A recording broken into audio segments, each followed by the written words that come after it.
mengenai saya terus jawab yang balik pulau ke isu yang sama yang berhormat bangkitkan apa ni mengenai MITP. MITP. Asas pemilihan MITP, asas pemilihan Bayan Fos. Kementerian melalui LKM menganalisa Bayan Fos sebagai pihak yang mempunyai keupayaan dari segi pengalaman di bidang perniagaan untuk menjadi rakan kongsi dalam pelaksanaan projek.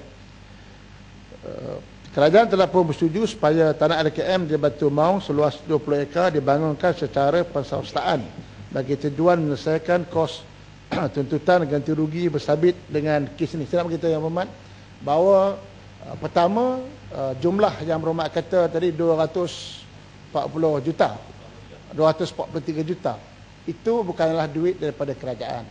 Itu ialah duit yang dipinjam oleh pihak syarikat ini MTP dengan OSK. Okay. Oleh kerana projek ini kita lihat tidak berjalan lancar kerana ada masalah.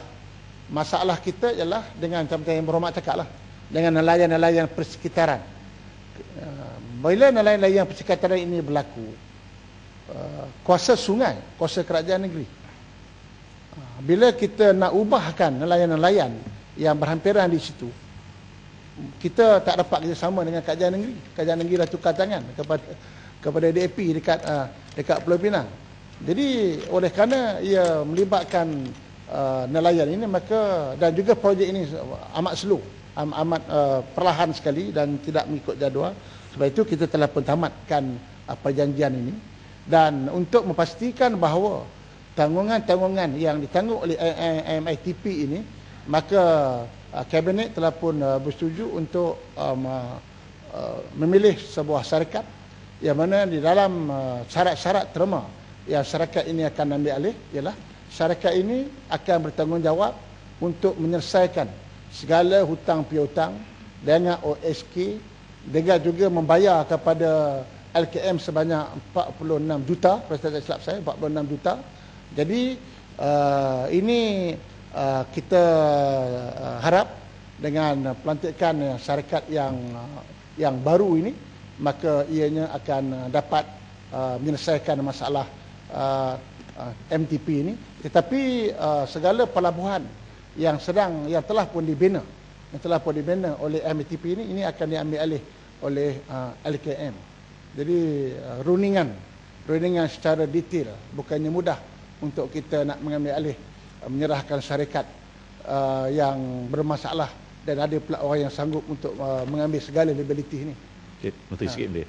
Menteri, saya bertanya tadi mengenai apa asas Bayan Fos dipilih kan. Menteri jawab, ialah pandangan kerajaan dia layak. Soalan saya sebenarnya, saya mau Menteri perincikan. Sebab carian saya menunjukkan Bayan Fos ini bukan satu syarikat yang punya track record yang hebat, terutama dalam kerja-kerja hak ehwal ikan tuna yang akan dibuat ini. Jadi bagi saya, untuk satu keputusan pihak kerajaan mengambil risiko satu projek yang baik, anggaran projek 243, dan saya buat carian dianggarkan mungkin memberi pulangan 20.2 pergi ke Portugal, pergi ke merata tempat yang tempat yang saya tahu. Tapi kalau kita di Dewan Yang Mulia ini hanya datang, hanya menjelaskan bahawa Bayan Fos layak, jadi bila dia tak perform, kerajaan negeri kononnya. Tapi yang saya tahu bukan itu masalah dia. Mungkin ini bukan Dewan tempat yang sesuai untuk kita panjang cerita ini. Bukan itu masalah dia. Saya berjanji pada Mak Menteri, kalau Menteri berpegang kerana isunya isu sungai tersebut, saya rasa dalam masa terdekat ni ramai nelayan-nelayan di Parlimen Balik Pulau, Zon Barat Daya akan bangun, akan bagi tahu apa masalah sebenarnya. Saya harap Menteri bersikap telus. Adakah sebab sebenarnya Bayan Fos ini memang tak layak, memang tak perform, gagal banyak sebab, ataupun sebab apa Menteri? Kes telah pergi ke mahkamah OSK, saya tahu ada, saya ada judgementnya di sini, tapi panjang. Tapi persoalan saya, Menteri perlu telus di sini, Bayan Fos ini sebenarnya apa kelebihan dia? Pengalaman dia pernah buat projek dekat mana? Adakah individu tertentu dalam tu hebat sangat?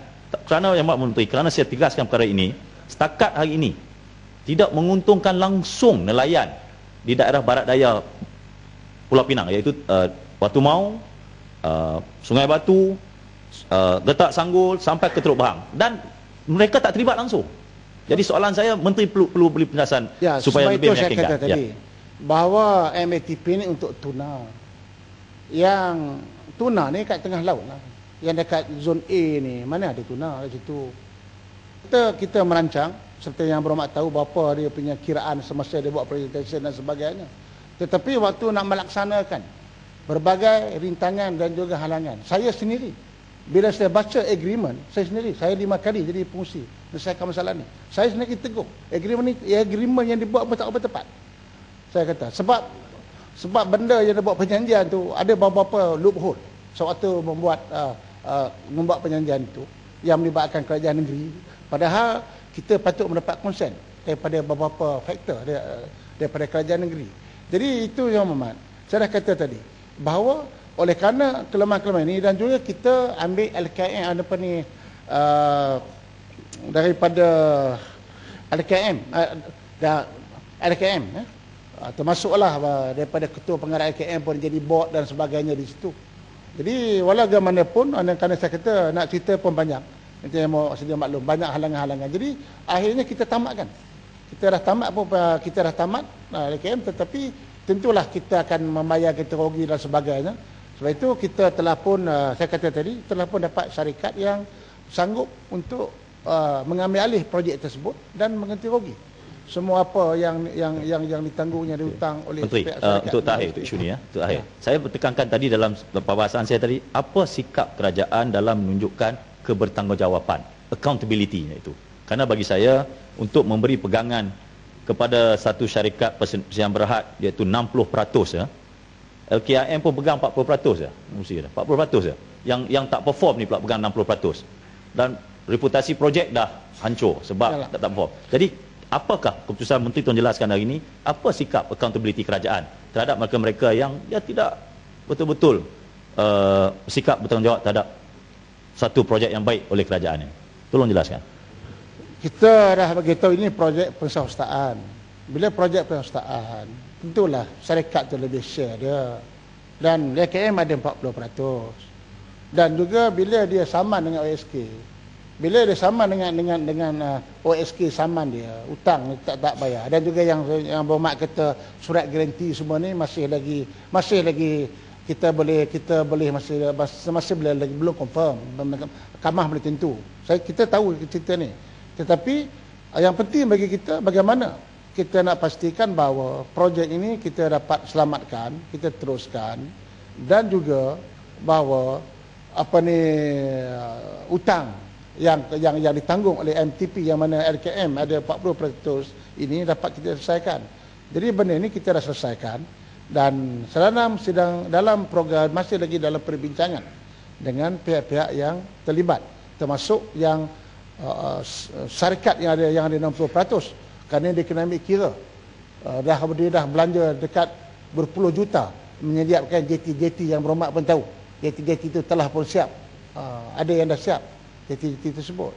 Jadi saya ingat perkara ni kita telah pun ambil tindakan macam mana kita nak mengatasi masalah ini. Okey, saya pergi yang lain. Nak bagi